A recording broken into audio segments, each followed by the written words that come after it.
ধরুন আপনার সামনে বা আশেপাশে একজন শ্রুতি সুন্দরী নারীর আনাগোনা রয়েছে, কিন্তু আপনার তাকে ইমপ্রেস করার কোনো পায়তারা নেই, আপনার কোনো ভ্রুক্ষেপই নেই তার দিকে।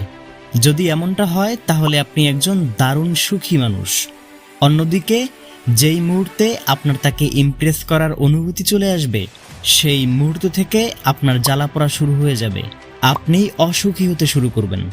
আপনার সামনে দিয়ে মার্সিডিজ, বিএমডব্লিউ কিংবা নিশান গাড়ি সাই সাই করে ছুটছে, আর আপনি ফুটপাত ধরে কিংবা রিক্সা করে গন্তব্যে পৌঁছাচ্ছেন, কিন্তু এতে আপনার কোনো আফসোসই নেই। তাহলে আপনি একজন সুখী মানুষ। আপনার বন্ধু, কাজিন, প্রতিবেশী অথবা যে কেউ আপনার থেকে ফর্সা অথবা লম্বা, কিন্তু আপনার কিছু আসে যায় না, এসব নিয়ে আপনার মাথা ব্যথা নেই, তাহলে আপনি একজন সুখী মানুষ।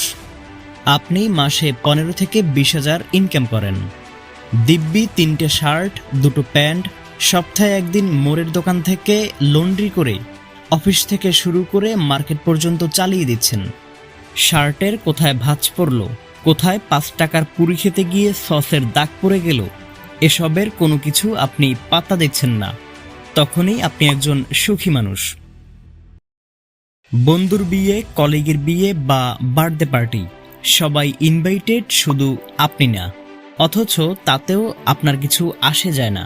আপনি দিব্যি ছুটির দিনটা বউ বাচ্চার সঙ্গে ডাল ভাত খেয়ে কাটিয়ে দিলেন, যেখানে নেই বিদেশি মদের বোতল, ওয়েস্টার্ন ড্রেসের হলুদ রমণী, নিজের বউ ছাড়া অন্য নারীর দেহের ঘ্রাণ। এমন হাজারো উদাহরণ সামনে আনা যায়, যা আমাদের দৈনন্দিন জীবনটাকে বিষিয়ে দিচ্ছে।